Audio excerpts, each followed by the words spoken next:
bi dafa rafet mais également li nga xam ne ni moo ñëw avant victoire bi également moom mooy la présentation de la coupe le show mais ça montre que le Sénégal est un grand peuple. Tout à fait. boo xoolee réseaux sociaux yi depuis que cette histoire de délégitimation de notre coupe a débuté. boo xoolee les Africains nañu mobiliser woo à l'exception de quelques pays mais boo xoolee les réseaux sociaux nga xool les ce qu'on appelle les kii africains là comment on l'appelle encore les influenceurs africains. Les influenceurs, oui.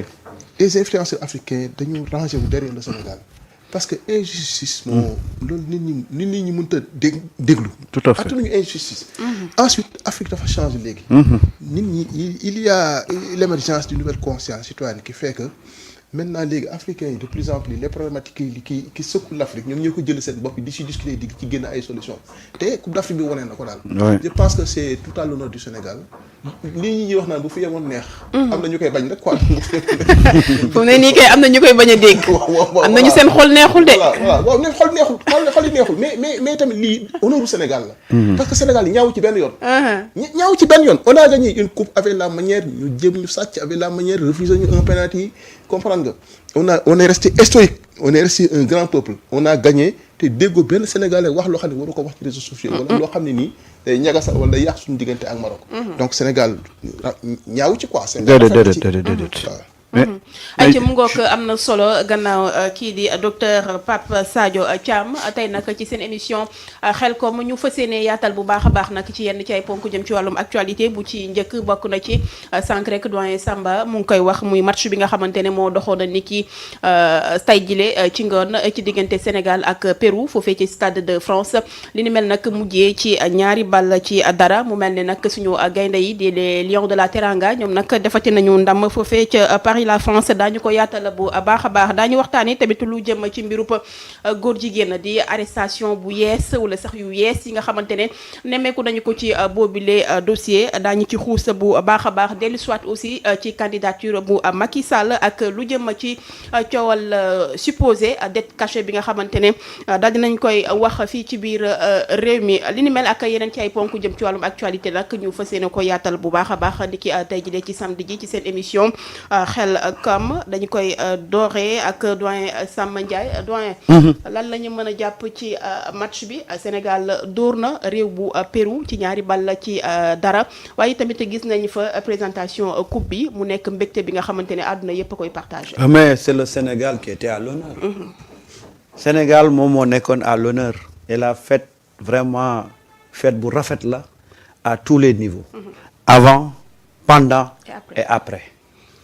loolu nag dafay traduire la grandeur de cette nation-là malheureusement am na ñu ko comprendrewul ba tey bëgg a xëpp ci suuf si xëpp ci cere ji suuf. Nous avons une très grande nation qui est en train de dessiner un peu wala de redessiner trajectoire géopolitique gu àdduna. te boo koy xool da ngay xool à tous les niveaux tey football bi. parce que ñun ñi yàgg nañ seetaan football bu ñu doon football ak réewu yeneen dëkk yi yeneen continent yi xam nga li ñuy wax ñaata lañ ñuy dóor c'est-à-dire que bu ñu la dóoree ay 1 2 3 0 da nga koy jàppee comme victoire waaye tey ñu football ak Pérou dóor ko 2-0 nga xiif ba tey parce que boo xoolee configuration match bi le Sénégal pouvait battre le Pérou par 4-0 parce que football bi dafa yomb trop tey ci Sénégal c'est que Sénégal dañoo accéléré wul ci pédale bi pour dugal yeneen but mais le Sénégal avait la possibilité en premier mi-temps de plier le match. Et le visage qu'on a vu ci suñu équipe nationale bi c'est très rassurant. C'est-à-dire que tey amuñu wax dëgg fa yàlla critique boo xam ne war nañ ko mën a def ci équipe bi parce que boo xoolee surtout premier mi-temps compartiment équipe nationale bi yëpp a dox ci kaw ci digg bi ci gannaaw ba pare nag Sénégal football à l'absence de ces grandes stars parce que bu ñuy wax Sadio Mané footballul Elimane Ndiaye footballul Kalidou Koulibaly footballul ah mais également Mendy le portier footballul kon Sénégal sans ces grandes stars tey mu ngi dóor Pérou 2-0 te mënoon na ko dóor lu ëpp loolu kon tey suñu équipe nationale bi wanewaat na taxawaayam et c'est très important ni ko Pape Sadio waxee dañu jóge ci final gagné ko mu am ay contestation xam nga tey bu Sénégal ñàkkoon dañ naan le voilà équipe biñ ne moo gagné xam nga ne kii mérité wul coupe bi waaye xam nga ne Sénégal ni mu footballee tey da lay wonaat ne bu demoon footballaat ak Maroc dans un match normal sans incident ah mën naa dóor Maroc 3-0 bi ñu nga xam ne moom lañ ñu wax ci tapis vert. waaye 10-0 nga naan bëggoon naa nag tey Sénégal dóor 3-0 xam nga mais boo xoolee ci biir match bi. dafa am koo xam ne du ma tàyyi di ko wax ci performance am muy Gana Gueye Gana Gueye man xaw ma ban moteur lañ ko tegal waaye bëgg naa ko vérifier mag Gana Gueye plus muy jël âge plus muy gën a performant. da nga yaakaar ne xam nga amoon na benn mbër bu ñu doon woowee double moteur waaye ci football bi dinañ woowee nit triple moteur muy Idrissa Gana Gueye. li ni mel doyen lan moo koy waral une bonne hygiène de vie wala. waaw xam nga la particularité de cette équipe nationale là mooy dañu am ay joueurs yoo xam ne très bien éduqués mais très bien encadrés. c'est-à-dire que xoolal suñu egg joueurs yi mësuloo dox ba ne tase nga ci joueur ci boîte. mësuloo dox ba dégg ne joueur bi dégg nañ ko muy def affaire yu bêtise. bu ñu ñëwee fii am fi match boo leen gisee terrain nga leen gisee wala bu fekkee ne am nga possibilité dem ci seen hôtel yi fa nga leen di gisee. des jeunes très pieux. voilà ba pare nag jullite. macha allah. du ñu cambal doo leen gis ñuy doxantu dëkk bi doo leen gis ci yenn comportement yi donc nous avons une équipe nationale vraiment boo xam ne dama ne yàlla daf ñu may jamono ji ñu toll nii loo xam ne mooy wane ne Sénégal mu ngi defaru te man dama ko gëm quand tu as des autorités très bien éduquées am un gouvernement très bien éduqué du point de vue seen comportement ak gestion de la chose publique nga am une assemblée nationale boo xam ne mais da ngay gis da ngay xool député yi mais da nga naan mais député yi fan lañ nekkoon nga am tey équipe nationale boo xam ne tous les jours nga xool koo ci jël rek exemple la en termes de comportement mais nañ sant yàlla moo tax nag pour revenir au match tey suñu équipe wanewaat na performance yi wanewaat na ne Coupe d'Afrique bii mu jël sàcc ko négocier wu ko daf ko mérité et une fois encore bravo à nos Lions bravo à Pape Thiaw tey nag match bii signal la de ci ñi adversaire u Sénégal ci coupe du monde bi xam naa ne moom français yi moom ñu ngi commencé di xool nu ñuy def ba génn ci match bi mais en tout cas ça a été une très belle fête et macha allah j'en profite pour féliciter la diaspora sénégalaise ñu teew ci stade bi xoolal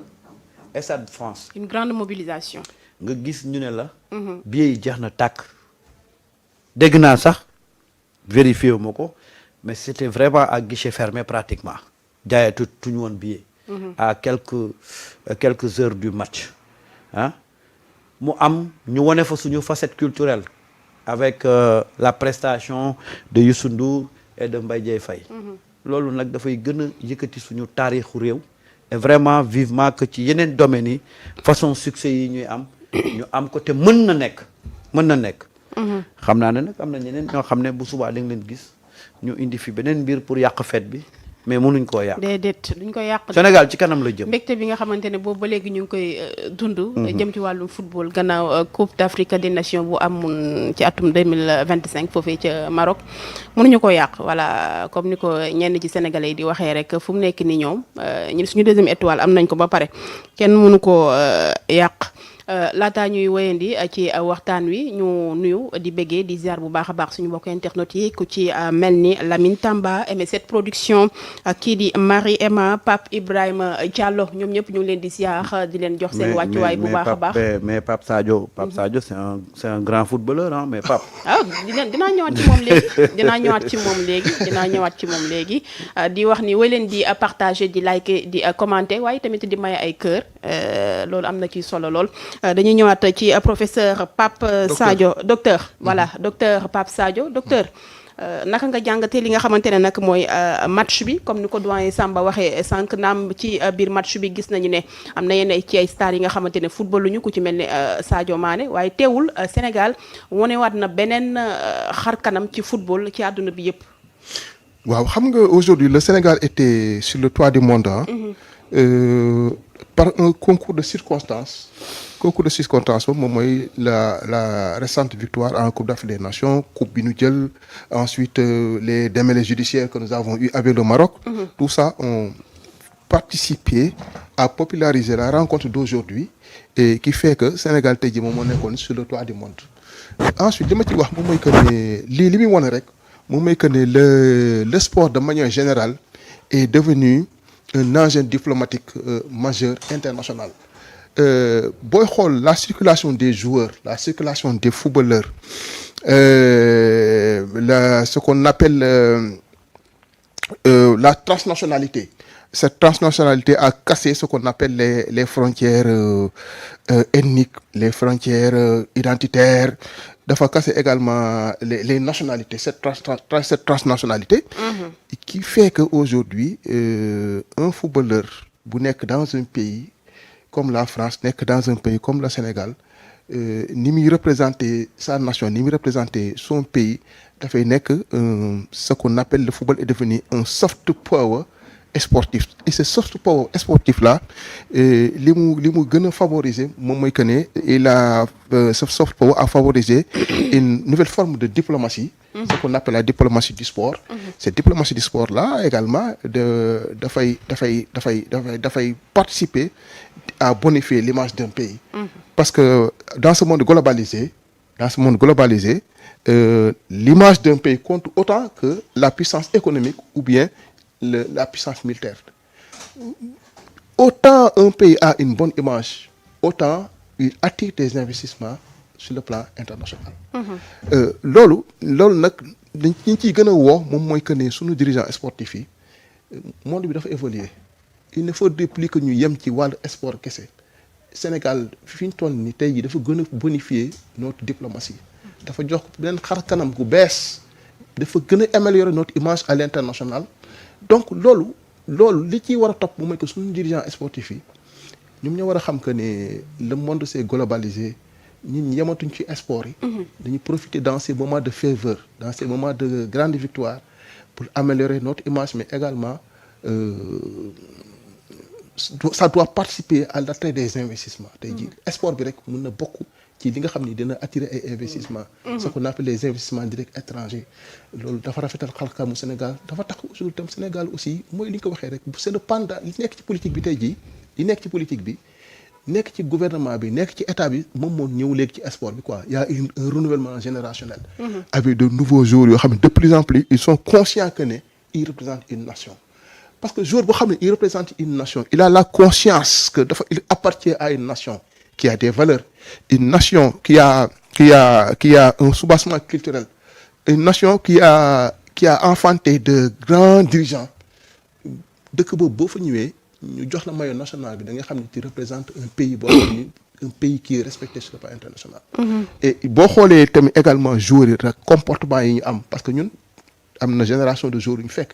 seetaan nañ équipe nationale du temps de Bokandé seetaan nañ leen du temps bi leen ñoom Salif Keita ñoom Falidou Fadiga El Hadj Diouf mais cette génération de joueurs là elle est exceptionnelle sur le terrain mais également exceptionnelle sur le plan du comportement sur le plan de la bonification de l'image du Sénégal. doo ci gis benn joueur boo xam ni dina def naka sul noonu Samba Ndiaye wax na ko sànq. dañ daan toog ay jamono ñu naan Sénégal day joueurs yi génn nañ boîte de nuit. Il y avait des problèmes d'ego dans la tanière, un clash entre entraîneurs, il n'y avait pas un projet de gestion d'une équipe. mais maintenant tout est professionnalisé. moo tax ñu am résultat yi ñu am nii mais de grâce bu ñu yem ci résultat yi nañu xam que ne nous sommes waxtaan ko sànq nous sommes dans un monde globalisé aujourd'hui par l'entre-gens du football par l'intermédiaire du football aujourd'hui on peut mobiliser notre diplomatie on peut qui est une sorte un soft power boo xam ne mën a permettre Sénégal aujourd'hui mu dem vers d'autres horizons mën a attirer ay investissements directs étrangers mais également war a mën a bonifier suñu tourisme surtout quoi le tourisme parce que tourisme également tey jii dafa changer ci xar kanam mën a bonifier suñu culture mais également war a mën a bonifier suñu économie de manière générale mais gannaaw match bi docteur